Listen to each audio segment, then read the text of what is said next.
Now broadcasting from his hidden bunker and fully stocked bar, it is the Saturday Report with Colt Sebastian Taylor. Thank you and welcome once again, my friends, to the Saturday Report with me, Colt Sebastian Taylor, adventurer, entrepreneur, and amateur Westminster dog trainer. Welcome to AWSM Radio, an independent digital-only radio station that plays today's best music, old school classics, along with a rotating cast of all-star DJs. AWSM Radio focuses on mainstream artists, independent artists, along with a variety of interesting talk and music shows throughout the day, such as mine. All we do is entertain, inspire, and inform. And my friends, I want you to be part of the show. I want to engage with you, so you can find me on the Twitter, on the Instagram, on the Rizzle, on the Cameo, and on Anchor.fm at Colt S. Taylor, where you can also subscribe to the podcast version of the show if you're unavailable on the weekends. And of course, you can catch up on all things Colt at ColtSebastianTaylor.com. It's a site you should obviously have bookmarked. All right, folks, let's get started with this week's Saturday Report. First up this week, it's time for an update of a previous story I did on a previous episode. As you may recall, a few weeks/months ago, Idaho officials were looking for someone who was, basically, bothering bears in Yellowstone. The rules in Yellowstone National Park is you have to stay 75 feet away from the animals, 300 feet for bears and wolves. So, if one approaches you, you gotta get moving the other direction.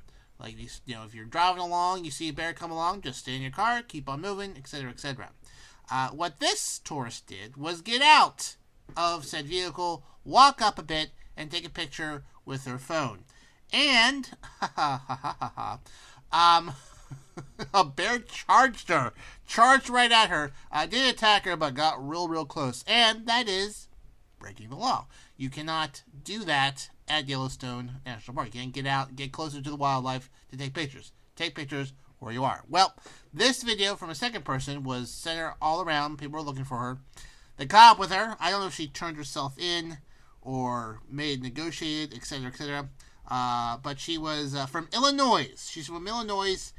She was sentenced in the U.S. District Court to face 4 days in jail, 1 year probation, and pay $1,000 to the Yellowstone Forever Wildlife Protection Fund, a nonprofit partner of the national park, as well as other fines and fees. Now, that may seem harsh, but there are literally signs everywhere that say, do not approach the animals, because you just cannot do that. It is a federal law to, quote, disturb, feeding, touching, teasing, frightening, or intentionally disturbing of wildlife. Okay?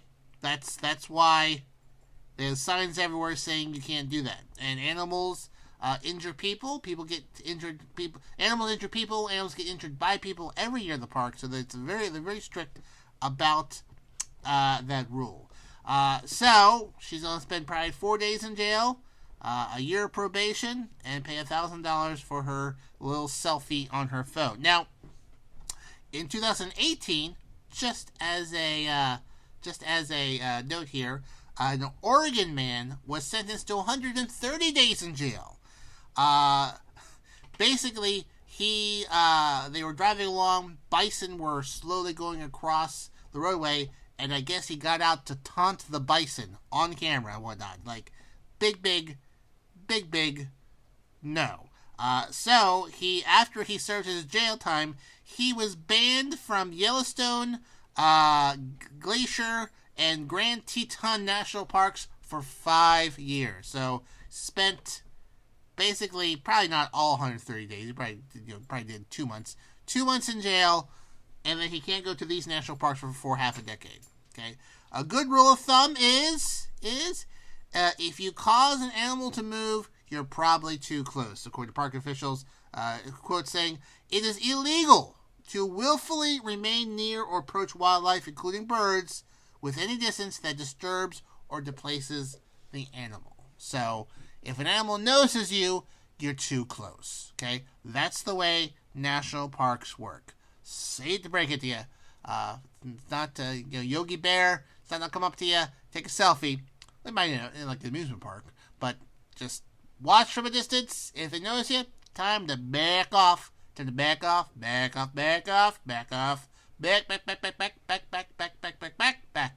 Especially wolves and bears. Because they can't kill you. And when they pull your corpse from the mangled jaws of these animals, they're not going to put down the animals because they said, well, he was just too close. Next up, folks, let's talk about peacocks. No, this is not suddenly a pornography show. No, I'm talking about peacock bass. It's a fish. Calm down. Well, anyways, I don't usually cover fishing on my show. I haven't fished in decades. With my last time I think I actually fished, I was with my grandfather, and I caught a turtle in a tire. And after that, frustrated, a young Colt Sebastian Taylor stomped off into the sunset. I'm not a good fisherman. But, anyways, in Florida, the 28-year-old record for the weight of a peacock bass was broken by a Florida angler. Yes, that's right. It weighed 9.11 pounds.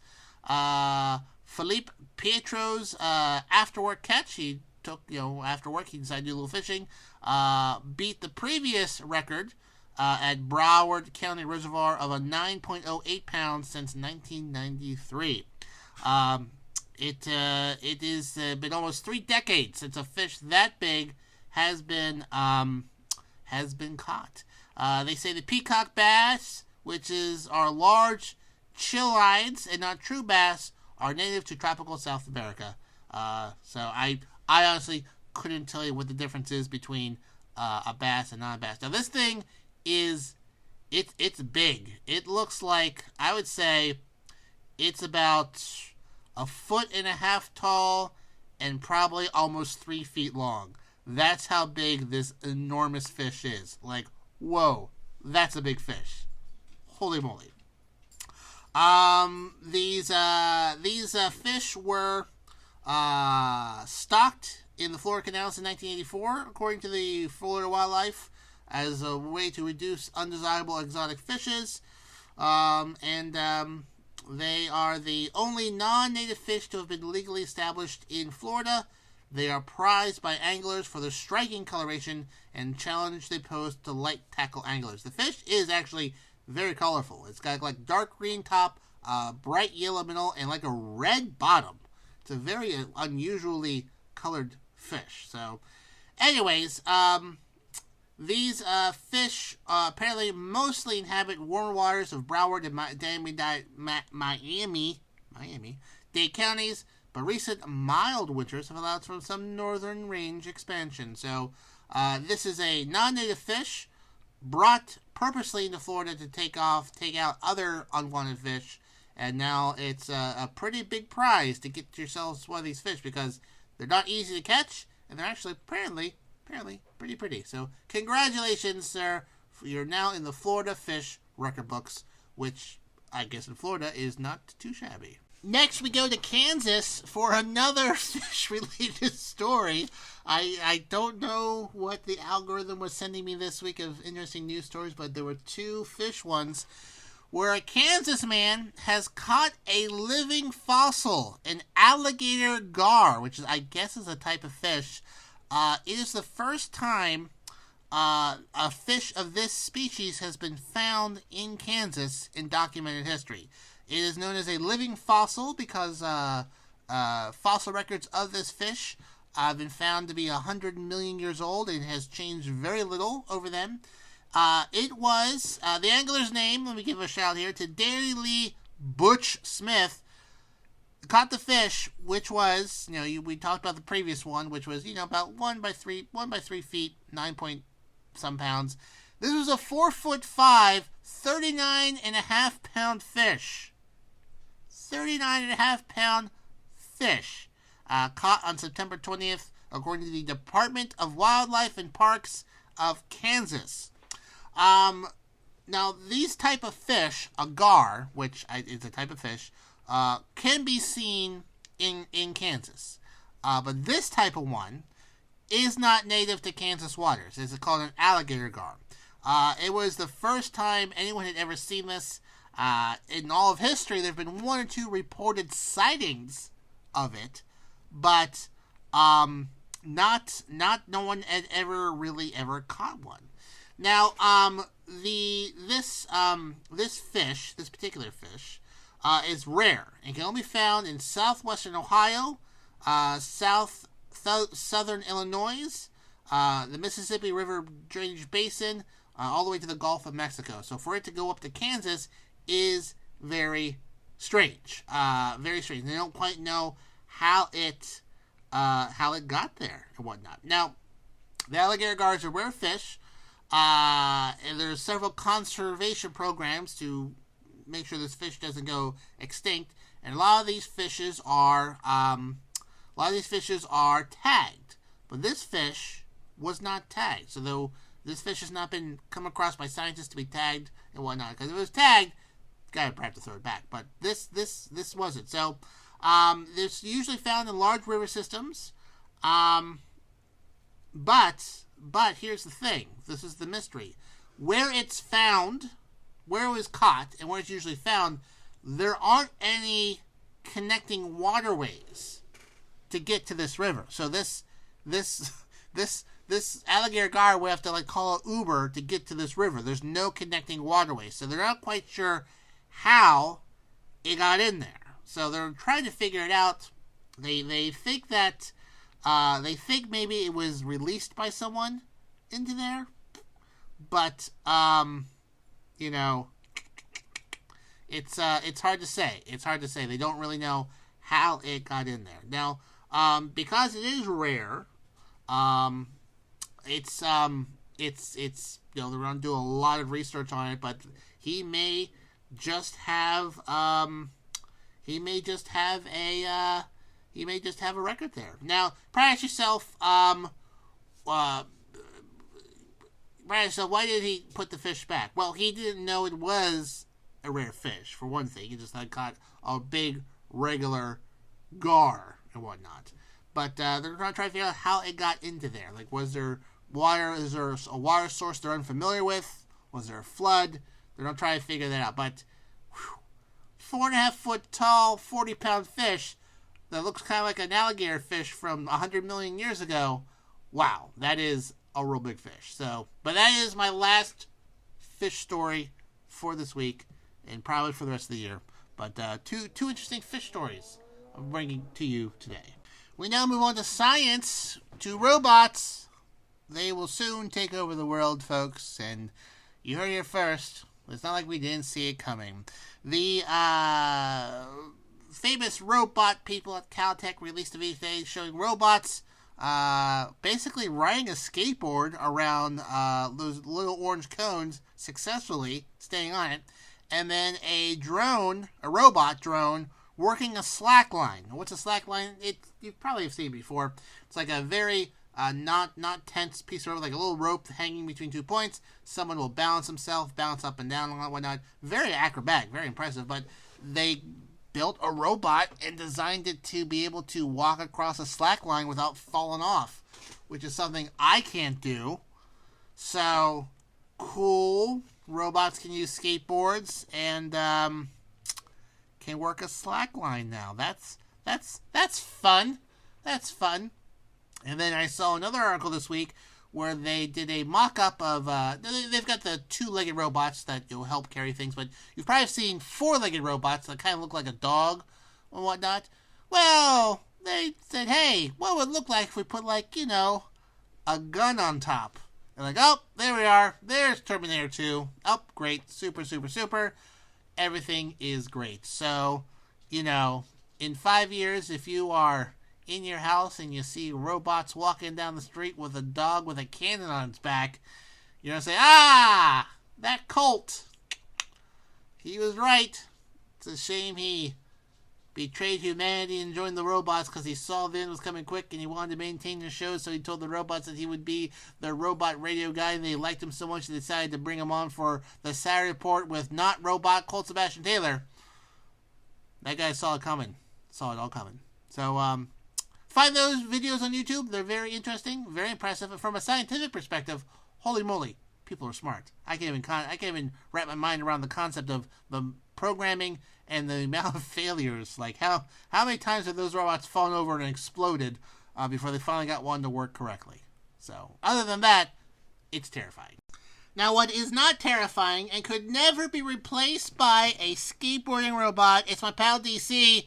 That's right, he has a show here on AWSM Radio, DC Live. In effect, he is our in-house DJ, and DC mixes it up every Friday night at 9 p.m., Sunday nights at 10 p.m. You, my friends, do not want to miss out while he smashes it on the ones and twos, kicking the beats without any robotic assistance from his South Florida bunker, week in and week out.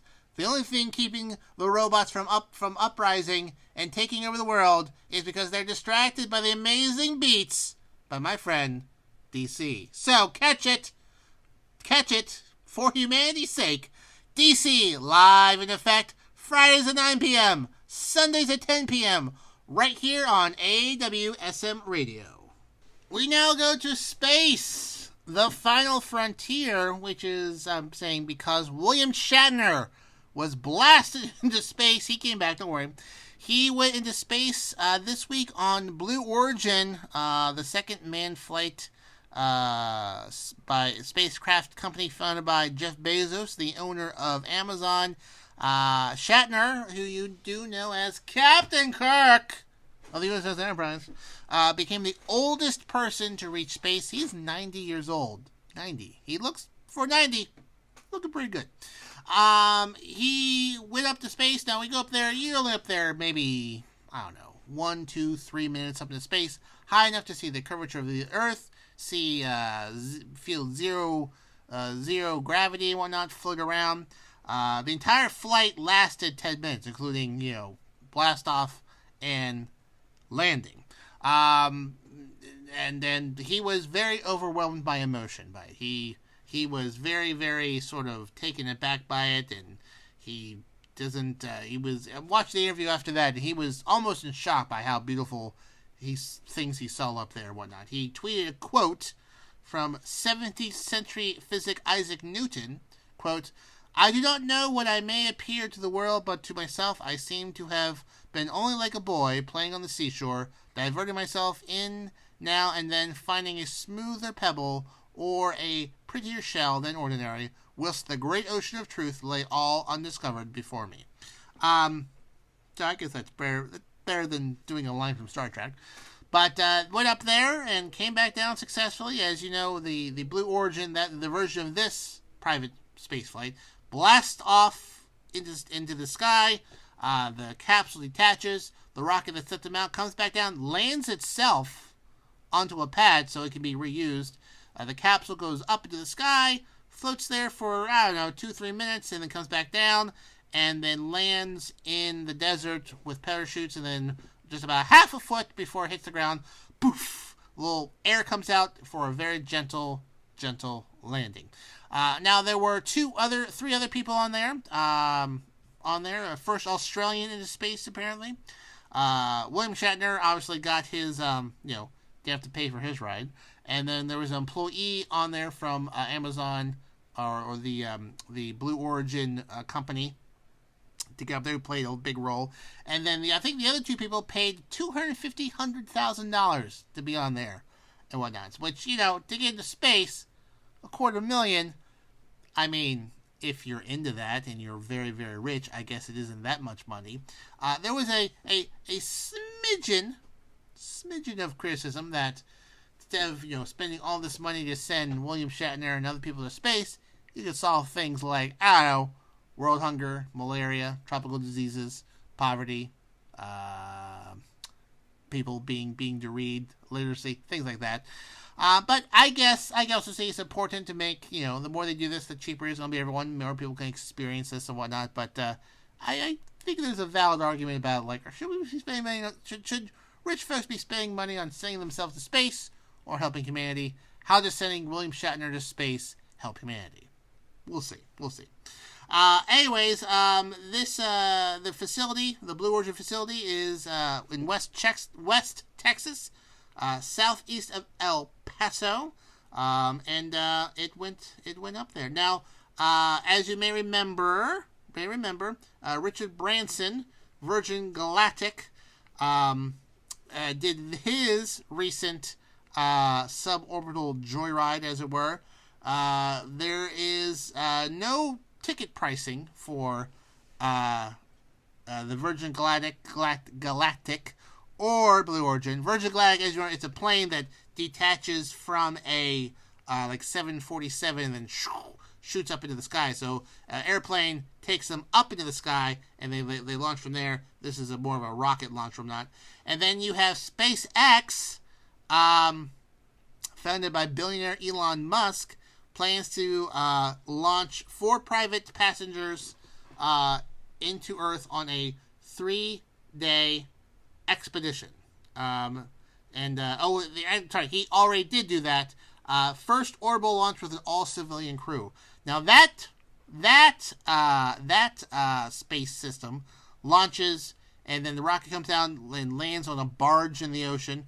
Sometimes it falls over, and then the capsule comes back down and lands in the ocean. That's what they do. SpaceX is also planning on sending 3 passengers to the International Space Station in early 2022, which is coming up, and each of them paid $55 million to go to the space station. That, I think, is a bit excessive, I guess you could say. $165 million might be better spent feeding poor, literacy, stuff like that. But I guess 3, just assume billionaires, going to go to the space station apparently in 2022. We'll see. But anyways, circling back, William Shatner, 90 years old, Captain Kirk, finally went to space, and it was an amazing experience for him. We stay in space for this next story where we're talking about space lightning. No, it's not a superhero that I've created for myself, but lightning, which you may associate going from cloud to ground, sometimes goes into space. And there are various different types of lightning discharges towards space. And someone on the International Space Station captured a stunning photo of what they think could be a blue starter. It's a rare type of lightning that strikes upwards. There's actually several types of lightnings that strike upwards, depending on its shape and color. Now, the more common one is called a blue jet. That is basically lightning that shoots up into the sky, into the stratosphere. A blue starter is shorter and brighter than a blue jet, but also is moving upwards. It's basically jets that never quite make it. Kind of just like a little blob of light that doesn't shoot up into the sky. So there are other types of lightning that shoot up into the sky.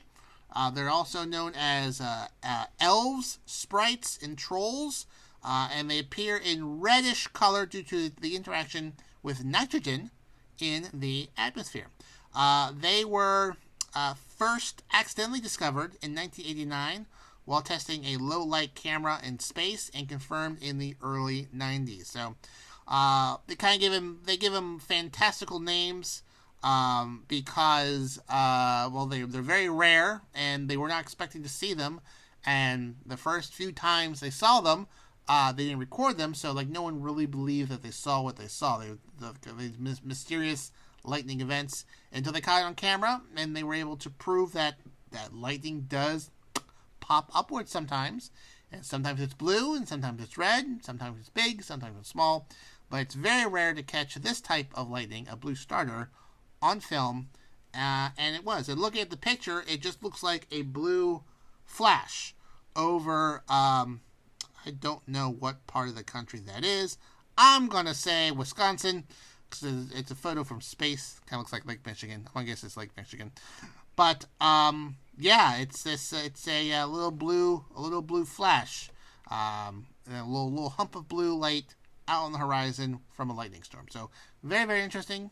I was aware of this type of lightning, but had not seen many photos of it because they're very rare. But check it out. If you're a science nerd like me, you might just find it a wee bit interesting. Now from space to Massachusetts, a rare letter from Alexander Hamilton was returned to the state of Massachusetts more than 70 years ago after it was stolen 70 years ago after a lengthy court battle. It was a letter to George Washington written on July 21st, 1780, warning him that French troops in Rhode Island were in immediate danger. Now, this letter was in the Massachusetts archive, but the state says it was stolen by a former employee sometime between 1937 and 1945.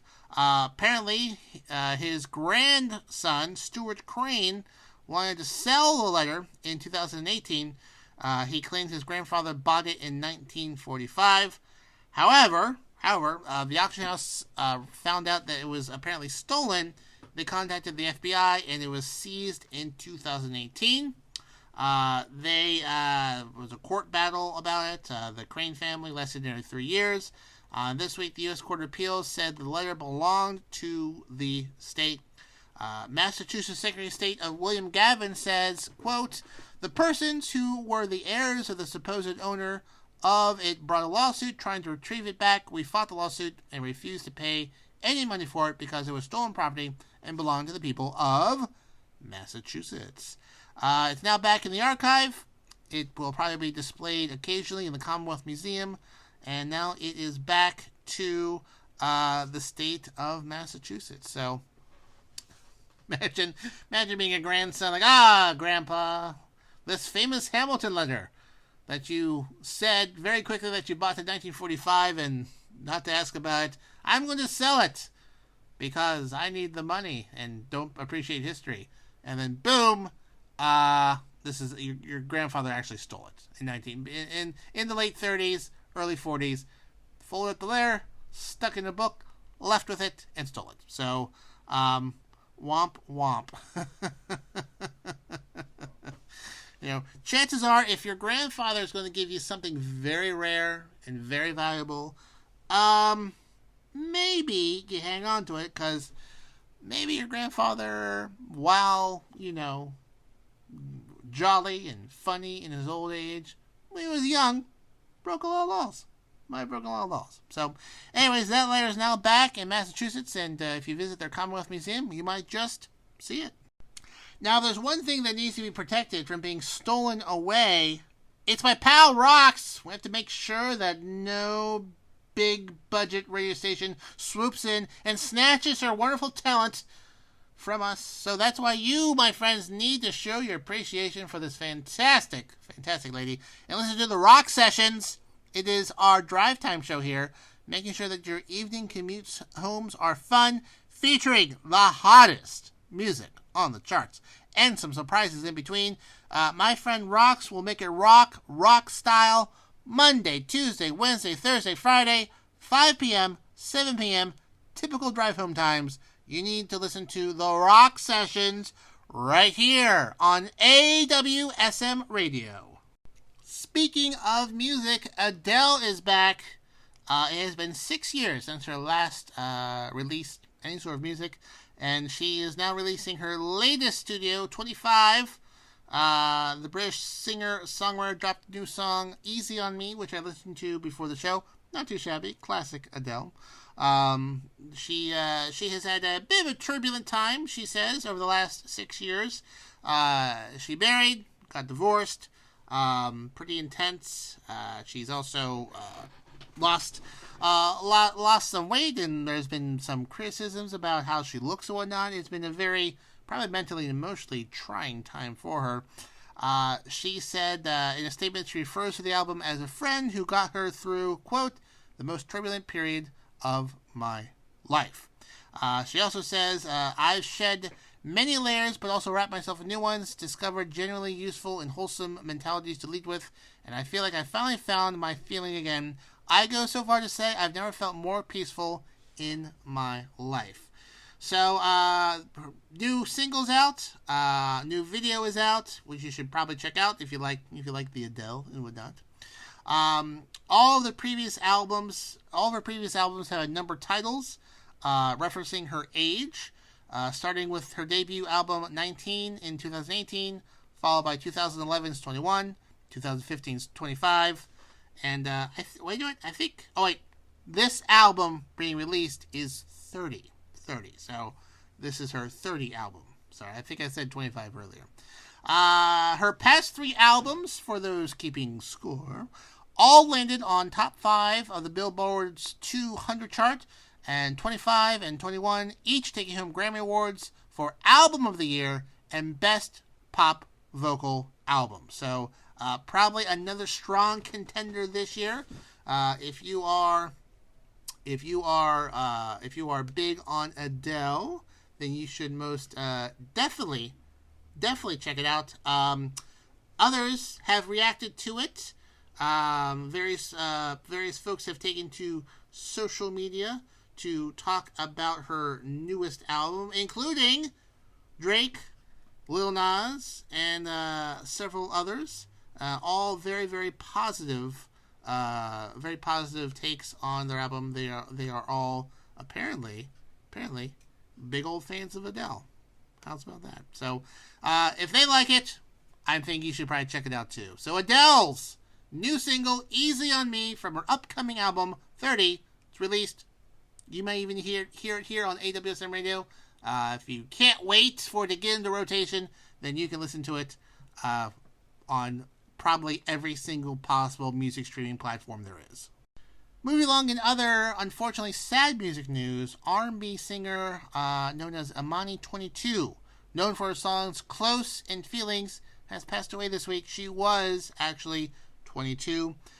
She passed away this week after a tragic accident, according to her manager, who told People in a statement that was sent to People magazine. It was a heavy heart that the family of Imani has confirmed her passing. They would like to share that although she fought courageously and the medical team went above and beyond, doing everything in their power to aid in her recovery, on Monday, October 11th, Imani succumbed to injuries after sustaining a tragic accident. At this time, Imani's family is asking for privacy to mourn and honor her life and memories. Many R&B artists put out statements lamenting her loss. Let's see here. Record producer Jay Main said that I worked with her and helped her put together her last project, which was The Color Red. The way we worked together was effortless. We just understood each other. It hurts so bad to know that the last time I saw her was the last time I'd ever see her again. Others, Bad Barbie, which is another singer, also put out a statement saying, I don't even know what to say. It doesn't even feel real. I used to spend almost every day with you. You taught me so many things. You are my inspiration for many things, hairs, nails, style, etc. My big sister, I'm going to miss you so much. So, fortunately, Imani22, after apparently didn't get much information what the accident was, but has passed away this week at the age of 22, unfortunately. In happier music news, Usher and Jen Goycochea, which I am butchering that name, welcomed a new baby son, Sarah Castrello, quote, the newest addition to the Raymond crew. Usher, who is 42, announced on Instagram that he and his girlfriend, Jen Goycochea, welcomed baby boy Sarah Castrello Raymond on Wednesday, September 29th at 6:42 p.m. The baby weighed 7 pounds and 13 ounces at birth. This is the second child between these two. They welcomed daughter Sovereign Beau in September 2020. Usher is also a father of 2 sons, Naveed and Usher 5, from a previous relationship. So congratulations, Usher, for the healthy baby boy. They released a black and white picture on Instagram, and always nice to see. I don't know a lot about Usher, but whenever a song of his pops on, I certainly do enjoy it. I'm not here on AWSM Radio for the music experts, but congratulations to Usher and Jen for a new baby in their lives. As I've said, I am not a music expert or sports expert, but we do have a sports show on here, Married to the Game, AWSM Radio's new sports show. It broadcasts every Wednesday at 9 p.m. featuring Brian, Joe, and Mac Daddy. They'll bring their insights, their analytics, and expertise to all things games to the table. And what kind of sports show would be with a little trash talking between these fellers? It's all very fun. Tune in to catch up on the week of all things sports. Follow them on Instagram. Joe at Turn Up the Jets, Nick at the Mac Daddy Ryan Show, and Brian at bolstered_up_sports. And then the show itself, Married to the Game, MTTG Radio, all on Instagram. They are definitely follows you should make on your Instagram page. So listen to Married to the Game, Wednesdays at 9 p.m. right here on AWSM Radio. Now for some COVID-19 news, specifically going to India, where I have many fantastic listeners over there. Looks like I can start to visit you soon because India is now fully reopened to vaccinated foreign tourists traveling on chartered flights. First time since March 2020 since that has been allowed. Infection numbers are declining. Regular commercial flights can start arriving in India on November 15th, so that is about a month away. It is the first time since March 2020 since India has allowed foreign visitors into the country. Not clear at the moment whether they have to be fully...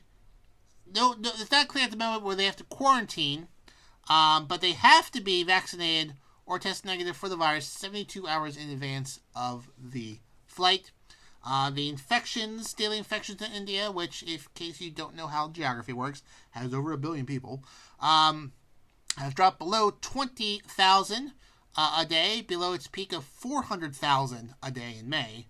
And many more people have been vaccinated. They estimate that 970 million, almost 1 billion vaccine doses have been administered. Nearly 70% of the adult population in India have received one dose. The easing of restrictions on foreign tourists visiting country, however, is coinciding with India's domestic tourist and festival season. So they're warning, like, don't get too comfortable. Keep tabs on these things. But right now things are down, but they might have to lock down things again if infections spike. So good news for foreign visitors who want to visit the wonderful country of India.